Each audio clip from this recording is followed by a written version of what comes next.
Ping? Kuyaphila ngane yakwethu njalo wena mntama. Hayi sikhona. Suvale umhlangano eKenan. Kodwa ke kusazoya kovalelisa intaba nje. Uvale eKenan akusho ukuthi suvaliwe usazovalwa ebuhleni. Oh. Sikakhululeke ekutheni sesingazenzela sichanaze ngithi yaba. Ibhande kusesebhande ngane yakwethu ukuthi ushaya umhlangano wakhe nomsebenzi wakhe entabeni. Sawubambile kancane kodwa sesiyokhululeka ebuhleni. Yebo. Manje kamazo mhlambe nje angasuka kubaba. Sesisuka entabeni sibheke ebuhleni. Engingakusho nje ukuthi esikutholile la ukuthi ushembe ujabulise inhlonipho uyithanda thina nokuthi siyinakekele sithandane sisodwa umsindo singabe nawo. Lo nyaka ke mina bengibuko ukuthi umuntu azazi ukuthi ufunani azazi ukuthi uzeleni lapha khona.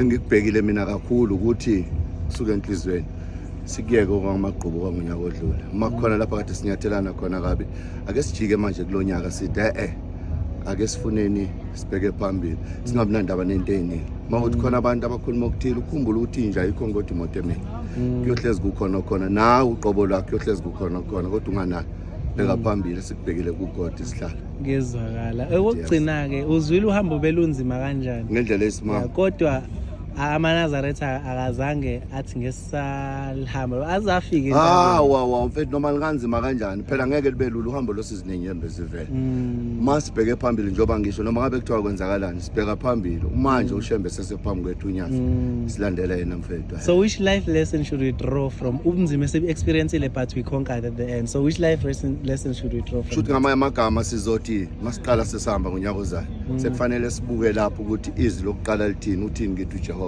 bese sibambelela lapho sikuyeke kungafanele sikwenze senze kufanele sikwenze njoba kadesha ukuthi ke ake sihlangane kube nama resources esibanawo ake sibambisaneni ke manje ngoba uthe udinga amadoda nobuchopho uthe ujula kancane kube nezinto ezithize sivikele ukuthi kungabi namahlaza ngithi yabona futhi masingena kulonyaka ozayo masibuyela sine homework yokuthi siyocabanga akudingi ukuthi ube umcoco ngithi yabona akudingi ukuthi ube neposition etheni esontweni kudinga wena nje ube nomqondo ukuthi ngingafaka liphi ixathu mina ekutheni ke kube nomehluko zoba khona ukulekelela uNkulunkulu ukulekelela umhlangano ngithi yabona sizozama ngawo wonke amandla nathi nje mfethu ekutheni kube khona lapho esibuka khona akudingi ukuthi kahle kahle uzube nani umqondo yadingeka ukuthi ufike uchaze ukuthi ayibona nami ngicela ukuphatha ukuthi ngicela ukubona ukuthi nami ngiyenza kanje njengoba ungibona nje ngikhuluma nawe nami senginakho khona emqondweni esengazi ukuthi makufika unyaka uzayini ngenzakalani fanele siphile lo mpilo mfethu ukukholwa yilokho angithi ukuvuma kwenhliziyo mayiqala ekhuluma umnikazi wesonto kufanele ugqume ucabanga ukuthi konje yini wena ongayenza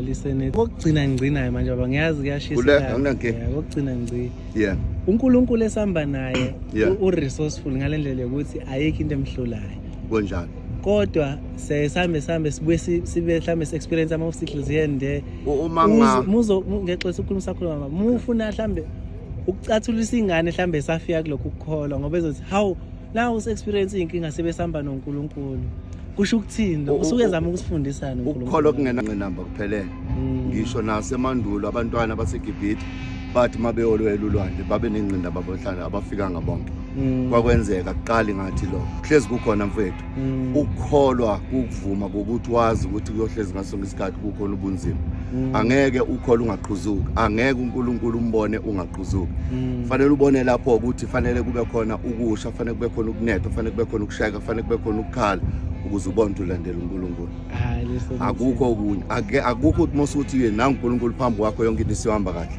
babeshaya wamfethu ngapha nangapha babehuzuka ngapha nangapha fanele sibone lapho ukuthi hamba noNkulunkulu ngoba mayikwazi kuma emvuleni nathi ekwazi ukumela ilanga lishisa kangaka shoot uye nguye mfethu akukho okunye thina fanele sikwenze kuGod ukukholwa ukuthi uphambi kwethu yena mayelishayela ibhasi lakhe thina fanele sigibele sizweni ukuthi uthini angiboni lutho mina ukuthi kukhona inkinga esifanele sikwenze nje thina kuGod ngisho ekhaya phela uyazi nawo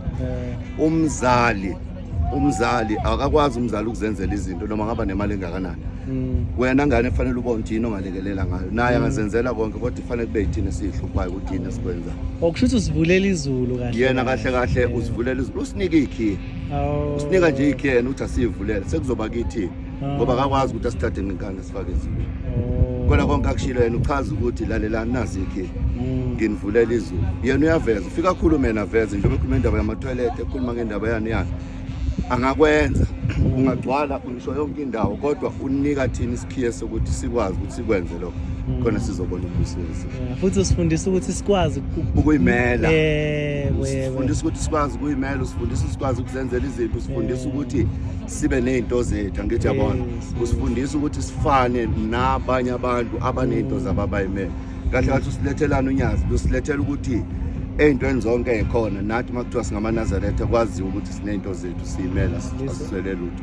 Listen nethi Ilokho kakutshala phakathi kwethu. Engicabanga ukuthi-ke masingakuthatha thina sikuze sikwenze i-implementation nje esifuneka ngesilungu angithi yabona thina usesinikile thina sekukuthi senzeni implement.